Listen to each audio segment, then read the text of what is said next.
Then we have the yarn bowl, something that every knitter seems to have, and I've got one too, and I tried using it I think once, maybe twice, and then I just stopped using it. Now it sits behind me, it looks lovely on my shelf, and it collects dust. And the occasional ball of yarn and sometimes buttons or other small notions get tossed in here, but for actual knitting, I don't really use this. Hey Nerdy Knitter, Tanya here. I'm a certified knitting instructor and a master hand knitter, and the goal here at Nerdy Knitting is to help you become a more confident, adventurous knitter. Now, I think we can divide some of our knitting shopping and our actual knitting up into different hobbies. That's one thing people say. Actually knitting the thing and buying the knitting patterns or buying the yarn can all be different hobbies. You could buy a lot of yarn, maybe not knit so much. Maybe you buy a lot of patterns and you never knit all of the patterns that you buy, or maybe you buy lots of different notions to test out and don't end up using any of them or most of them. So I thought we would talk about notions this week, all of those little tools and things, not necessarily our knitting needles or our yarn, but all the other little things that we accumulate. I've got a pile of things over here that we can talk about.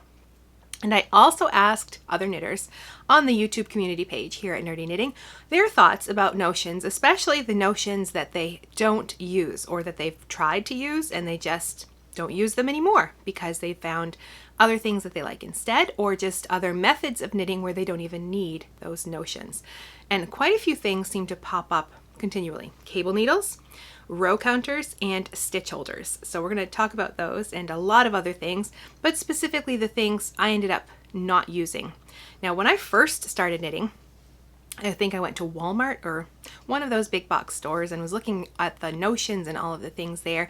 And I found this little plastic case filled with lots of notions. So I'm like, I don't know what these things are, but I probably need them, and I bought them. And I don't think I've ever used any of those things. Maybe once or twice just to try them out. But I definitely wouldn't recommend not doing that. But when you're a new knitter and you're just starting to accumulate things, it's very common to do that. You see a little case with all these things you're probably going to need, even if you don't recognize them, and you buy it. But I want you to avoid spending money on unnecessary things and to talk with other knitters and see what they thought about the things that were necessary or not necessary too. So we're going to dive into, I think, 8 different tools that I've purchased and have tried, but I just don't use anymore. Now, the first one is a yarn bowl. And if you're a knitter, you probably have one of these or you've been gifted one. This was a gift, and for a Christmas one year, my sister-in-law, they gave me a bunch of bare yarn and some Kool-Aid to try dyeing and a yarn bowl. And it's lovely, and I've tried using it, and I think I used it maybe once or twice, but now I just don't use it. It sits behind me on that little stand, and I think I did have a ball of yarn sitting in it, and underneath that was like a bunch of buttons and random notions and some sewing thread, so it ended up being more of just a catch-all. But it looks pretty in the background. But I think it's because I knit all over the house. I knit while I'm working at my desk. I knit in bed in the evening. I knit in the chair in the living room when we're watching TV. I knit at the dining room table. I knit outside. So all of my projects are in their own bag. So the yarn is in the bag, and I just like knit from the bag. I pull the project out, keep all the yarn in the bag, and I knit from that. And I think that's probably why I don't use this. Perhaps if I just had like a single project and it was always, you know, like in the chair in the living room when I'm watching TV at night, then I could just pick up the project and the yarn bowl and knit right there. But I don't knit that way. But that's something you have to sort of figure out for yourself as you're knitting. Like, what type of a knitter are you? Do you just take projects everywhere and everything is in their bag? You've got multiple projects all in their own bags? Then you're probably not going to use one of these. But if you're like a one project at a time and it sort of stays in the same place and you knit while you're in that spot, like you have your favorite knitting chair, then maybe a yarn bowl would be a good purchase for you. But for me, it just looks nice in the background and I never actually use it. Now, the second thing on my list is a row counter. And in that little kit I first purchased when I was a new knitter, I did get a little row counter. It looks like this, where you can twist the little white knobs on either side to keep track of the number of rows that you're working on. And a lot of them are hollow as well, so you can slide them right onto your needles and keep track of your project as you go, and remember to use it because it's there at the beginning or end of whatever you're knitting. And then there's also this digital type,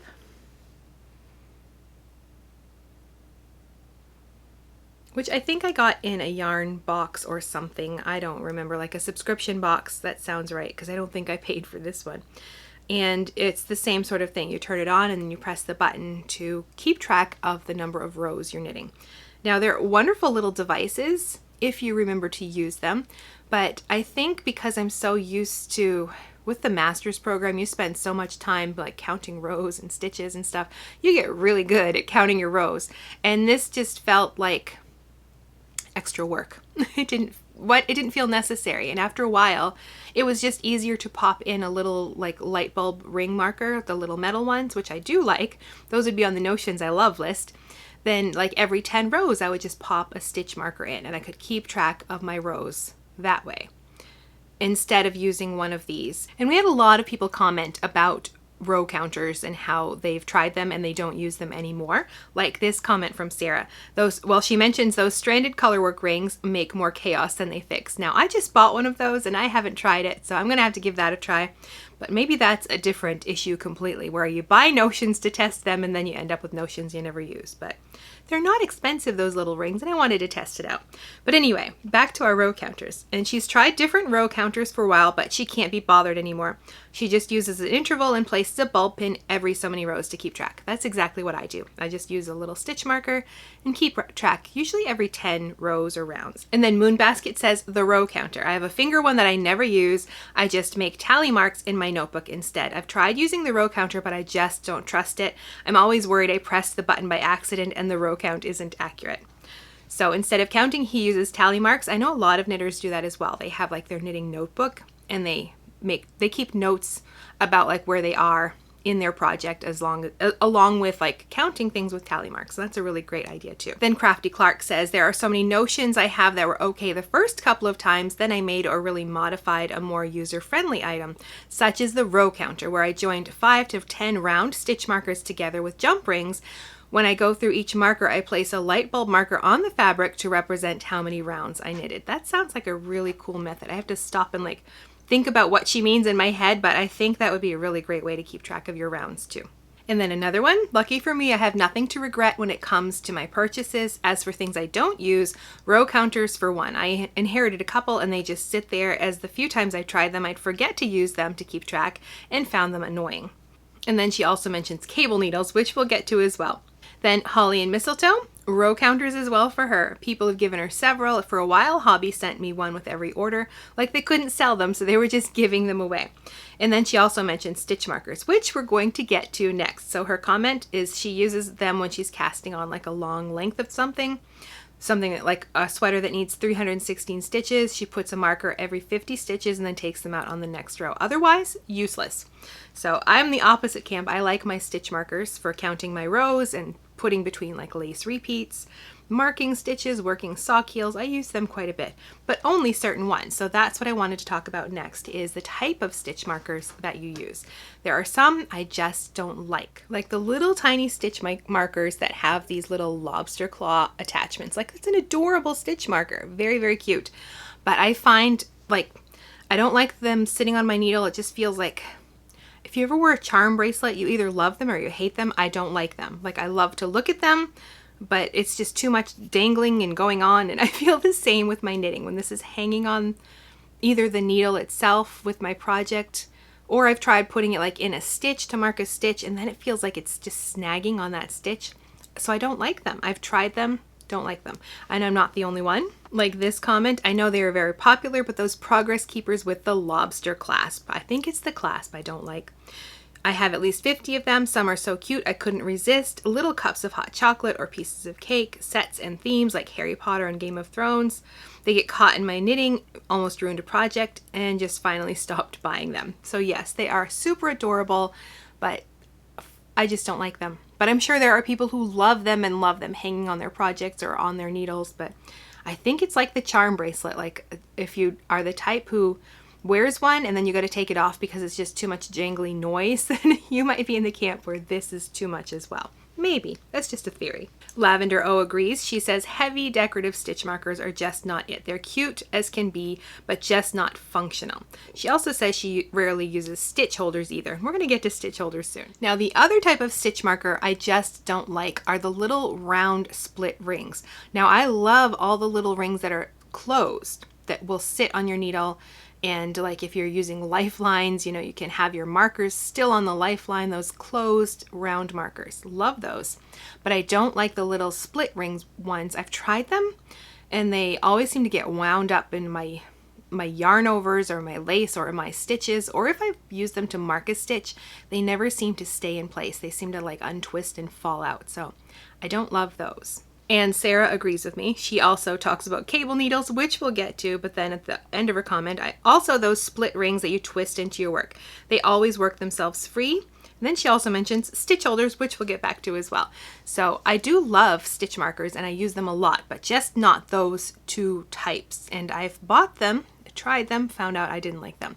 But I do love like the little plastic locking safety pin style stitch markers or the little metal like light bulb style stitch markers. Those are probably the two types that I use the most, along with like the closed rings of the different sizes. If you've ever ordered like Chowgu knitting needles, they usually come with these little resin closed rings. I really like those. I have some metal ones as well. And even when my daughter had braces, all of the elastics that she would get, I took them all, the ones she didn't need, and I've got them saved and I use them, especially when I have like a lace project that I know I'm going to use lifelines for, then I use those elastics and I can thread them. They go right on the lifeline. They can be right on the stitches for that matter, and I can just snip them off when I'm done and they just go in the trash. So I love stitch markers, use them a lot, but those two types, the lobster claw and the split rings, I don't like that kind. Now, another thing that came in that little kit I bought when I was a new knitter were these little bobbins. And at the time I had no idea what they were for, but now I know they're for Intarsia. So when you are knitting Intarsia colorwork, you have lots of different balls or bobbins of yarn because you need a different ball for every section in that row. Even if it's like a white, blue, white, you have a white ball of yarn, a blue ball of yarn, and a separate white ball of yarn. So you need little bobbins for all those different colors. So you would use these to wind your yarn around. They're just sort of like embroidery floss things that you would use for cross stitch. But you would wind your yarn around this and they would all sort of dangle on the back side of your work as you're knitting. Now I have done some Intarsia, not because I wanted to, because it's tedious. And I haven't found a project where I really wanted Intarsia. Maybe like an animal print sweater. I would attempt it for that, I think, if I ever want to knit an animal print sweater. But the only times I've done it is for the Master Hand Knitting program. We have some different swatches with different techniques, and Intarsia was one of them. And we have the Argyle sock in level 2, and then another Intarsia swatch, I think, in level 3. So I've tried all the different methods, and I've got lots of different bobbins, and they've got round ones too that look like donuts, and I don't like the bobbins. I would rather like just take the length of yarn I know I need and sort of like wind it around my fingers like a butterfly, and then let all of those dangle in the back and then sort of unwind what I need as I go. That works much better for me. I'm sure other people love the bobbins. I don't. There was too much going on and too much clanking, like the charm bracelet and the lobster claw clasp things. Just too much. So I just prefer to like wind off the yarn I need and make a little butterfly with it and then just draw it out as I need the extra yarn. But I did find something that I'm sort of intrigued by. This bag from Knit Picks, where you thread the yarn between the snaps and the top and then snap them closed. And you can have like a whole bunch of different yarns in there and then just have them sorted with that snap. So that might be a good way to organize things as well. If you don't want to have short lengths of yarn, you want to keep each ball of yarn, then that's worth trying. So I'm back to a notion I'd like to try, or a bag, to see if I would like that. But at this point, I don't do enough Intarsia to bother. But maybe if I ever tackle that animal print sweater. Okay, the next one is probably a little controversial, but I'm just going to put it out there anyway. These little gauge rulers. They are a complete waste of money. Don't measure 1 inch of your knitting. You're never going to get an accurate measurement by measuring an inch, unless your project is like 2 inches. If it's any bigger, measure as wide an area as you can. So I have this one as an example. I didn't buy this. This came in a subscription box. This is one thing I would never have bought, because that's one thing they really drill into your head in the master's program is measure the widest area you can. It doesn't have to be 1 inch. It doesn't even have to be 4 inches. 4 inches is just some arbitrary number that people have decided to put on yarn labels. It doesn't mean you have to measure over 4 inches. Measure as wide an area as possible to get the most accurate measurement possible. So whether you're measuring your swatch, which should be bigger than 4 inches, or whether you're measuring the width of your sweater to check your gauge, don't just measure an inch, don't just measure 4 inches. Measure as wide an area as you can. Okay, there's my rant. I'm done now. But don't use these. They're no good. They're very cute, and I know, they're adorable, these little wooden things, but just, they're not worth it. Okay, next is cable needles. Now this was a big one. A lot of people left comments about cable needles, and I agree to a point. There are some I do not like, and then there are some that I do like. And I did learn to cable without a cable needle, which is a great skill. But if the yarn is splitty or it's like fingering weight yarn, I prefer to use a cable needle. Maybe like the left cross is easier to do without, but definitely the right cross, I use a cable needle. Or if it's larger than like 4 stitches total in the cable, I'll use a cable needle. If it's a nice big bulky yarn, then I might go like, if it's 6 stitches larger than 6, I'll use a cable needle.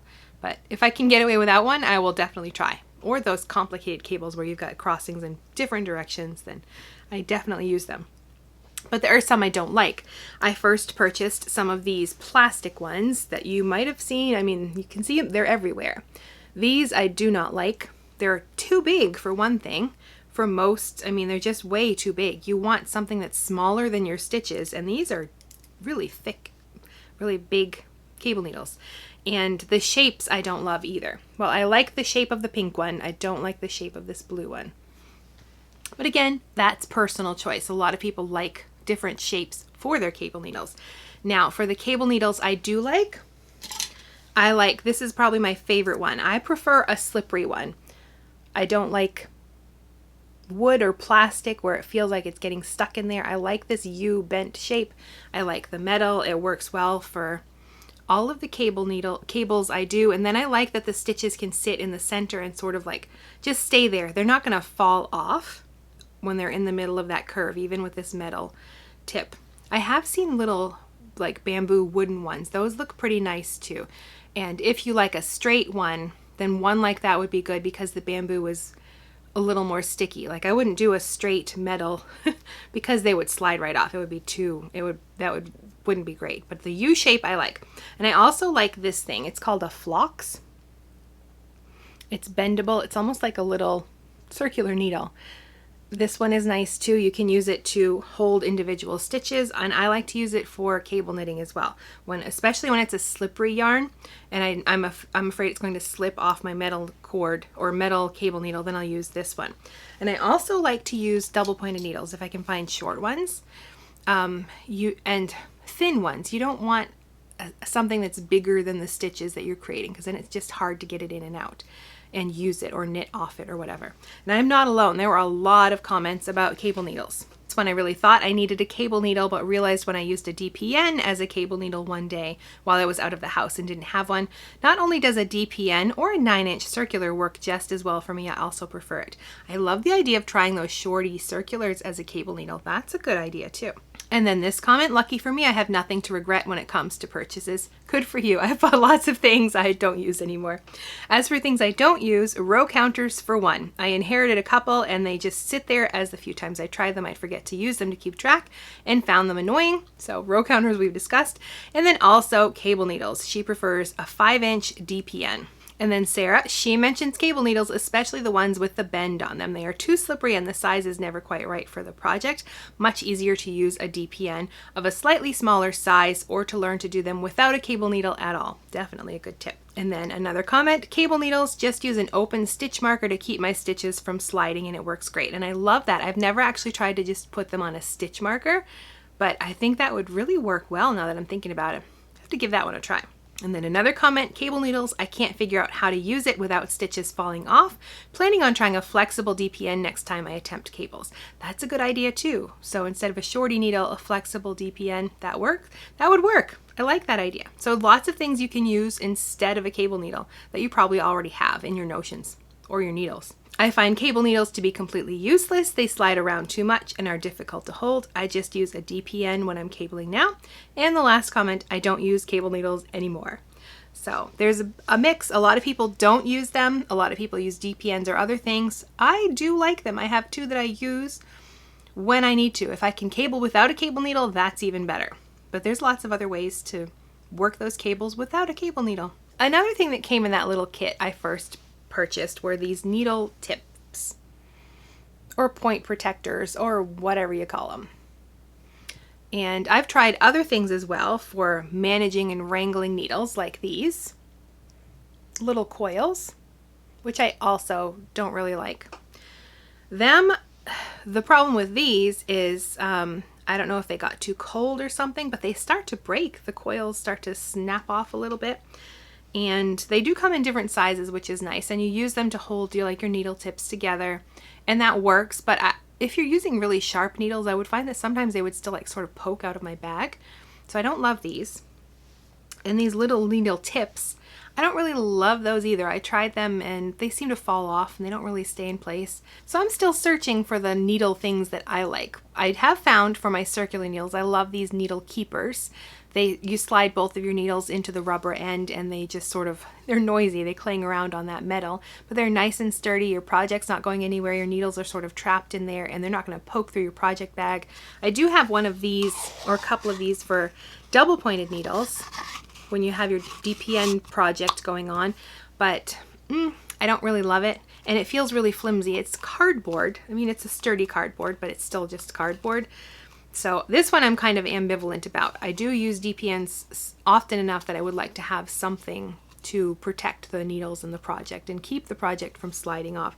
I have had issues where my project, when I'm trying to get the needles together and the project in here, I've had it come off the needles. So not a great solution for those. So if you've got recommendations for needle keepers that will keep your project on the needles and safe and cover your needle tips so they're not poking through your project bags or stabbing you or something, then leave a comment telling me what kind of things you like to use for your needle keepers. Next on the list is sock blockers. Now, I do use them occasionally. I don't love the set I got because it came in like a small, medium, and large, and they're actually not even that very much different in size. I don't know how they figured out those measurements.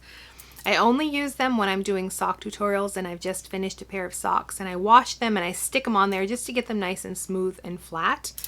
For my own knitting socks, I don't do that. I just wash them and they go in the drawer and I'm going to wear them. So that's enough. So I only use these for tutorials or when I have to take pictures of my socks. So if you're like on Instagram and you're taking pictures of all your socks, then maybe you want these, but they sort of just take up a lot of space and I don't really love them. Maybe if I had some that felt like they were sized correctly, I would feel different, but I mean, they do the job. The socks get blocked out, I guess, but not a notion or a tool that I think you really need. So those are all of the notions that I've purchased and tried and just don't really use very much, but we had a lot of other comments that I wanted to highlight so you could see what other knitters are also not using anymore. Like this comment about the silicone cords. She refuses to pay the incredibly inflated price for the Barber cords, so instead she purchased a spool of cording for about $8 and she just cuts off what she needs when she needs it. It's not even a necessary tool, just a slightly more convenient one. A darning needle with scrap yarn is truly the most cost-effective option, with the only drawback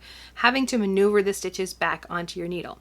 The cords aren't the dream that everyone says they are. They constantly pull off the needle tip, especially when putting the stitches on the cord. With scrap yarn and the needle, you don't have to worry about dropping a single stitch. So I have not tried these Barber cords.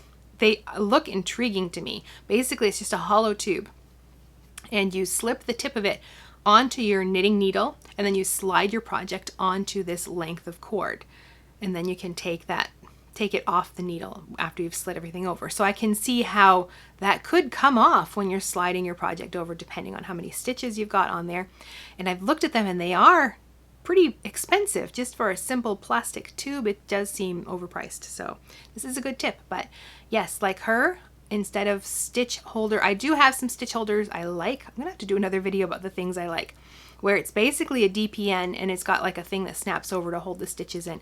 I like that for like the underarms, because the underarm stitches that you have on hold, because when you have to pick them up again, they're all ready to go on a needle. I can just knit right around and pick them right up. That I like. But of course they don't make them sized enough for like a full sweater. So I usually use like embroidery floss or sock yarn and a tapestry needle and weave it through all the stitches. Or I do have another one. It's a length of plastic cord, but it has like a needle tip, a needle on one end attached to it. So you use that to slide through. And then it's got like a little plastic round rubber stopper on the other end. That one I like as well. But I have not tried Barber cords. I see them everywhere. Well, I hear about them, and then I did look them up, and they do seem kind of expensive for what they are. And now, technically not notions, but your needles. I wanted to highlight these two comments. Karen says cable needles, but that's 100% because I haven't tried cables. So, of course, we've talked about those already. Other things I have but don't use are a variety of cheap, low-quality needles, both straight and circular and interchangeable. It's not worth the struggle or potentially sagging my yarn or dropping my stitches off a broken cable. And I don't have any other gadgets really. So I do agree with that. When I first started knitting, I just bought like the plastic needles from Walmart or like a local small store here and used those to start. But once it was like, I knew this was something I was going to do quite often, I started buying more nicer quality, and then I just went right to ChiaoGoo interchangeables because I tried knitting on straight needles and I didn't love it. And that was the next comment from Seaster. Maybe not what you're looking for, but straight needles. I used them the first year-ish, but have since switched to using circular needles for all of my flat projects because they inevitably end up needing more stitches than will fit on straight needles. If somebody asked me a way to save money, I would tell them to buy a pair of straight bamboo needles to learn the basic stitches, then go right to circular needles to fill out their stash. I also end up using a similarly sized DPN for cables more than I use a cable needle. So another cable comment. So you can see that's a big deal. DPNs for cable needles. But yes, try out straight needles, see if you like them. Maybe you do. I'd love to know if you love to use straight needles. I just never got into the rhythm of them, and then I found circular needles and started using those, and I just do most of my knitting on circular needles now. And then once I realized that I was going to just use circulars, I wanted to invest in an interchangeable set, because even though they can be more expensive in the long run, because you have all the different cord lengths and all the needle tips that you can interchange, you're not buying just individual, like a US 8 on a 16-inch cord, a US 8 on a 24-inch cord. You're not buying all of those individually. You're getting them in a set. So personally, I think that is worth the investment after you've decided like what kind of material you like in your needle and whether you like using interchangeables for flat knitting as well as in the round knitting. And a few more comments. Sarah says, a sock ruler. I spent a small fortune on it and they saw me coming. Now this one I disagree with. I really like my sock ruler. I love to pop it right into my sock and see how the length is coming along. I use it every time I knit socks, but I'm sure there are people who don't like them too. Those rings that are supposed to help keep your yarn from twisting with color work. And again, I bought one, haven't tried it yet, but leave a comment if you've tried them and tell me how you like them. And then Evie's got a list of things that she doesn't like. Digital row counters, cute needle stoppers, fancy row counters, fancy progress keepers, Barber cords to hold stitches. So she's got a good list there, and we've talked about all of those already. And then I really loved this comment as well. Thought I needed a lot of stitch holders when I started, but in my knitting style, I don't really do sweaters or more complicated items. Don't need many for shawls, hats, and socks. But when we've had new knitters join our knitting group, I've bought them a nice notions pouch and included some things from my stash. A great way to naturally pare down my collection and help spread the joy of the craft. Now, I really loved this comment. My first thought when I read it was, well, isn't that kind of passing on your junk to somebody else, the things you don't use? But really, we all have different things that we love and don't love. A lot of people said that they don't love cable needles. Now, there's a lot of cable needles I don't love, but I do love the two that I use. So I would keep using them, and if somebody gave me another one, I would use it if it was like the same type that I already like. And the same with row counters. I don't use row counters. I have a few. I should pass them on to somebody who would use them and appreciate them, or at least try them out to see if they like them. And then if they don't, they can pass them on to somebody else. So she helped reframe that for me. So I've got to go through my notions because I've got a whole tin of things I just don't use. and I should pass them on to other people who can either test them out and then pass them on if they don't like them, or if they love them, they can keep using them and just add to the joy of their craft, like that comment said. What would you add to the list? What notions have you tried and you just don't like? Or what notions have you tried and you've fallen in love with and you use all the time? Or what things are on your list to try? Like that Colorwork ring. I really want to give that one a try. But comment down below and tell me your opinions on the notions that you love and you hate, or anything in between. And go check out those comments if you're watching this video to see what other knitters are saying, and let's continue that conversation. And if you want to keep chatting about knitting, I'll put a video right here and you can click right there, and I'll see you in the next video.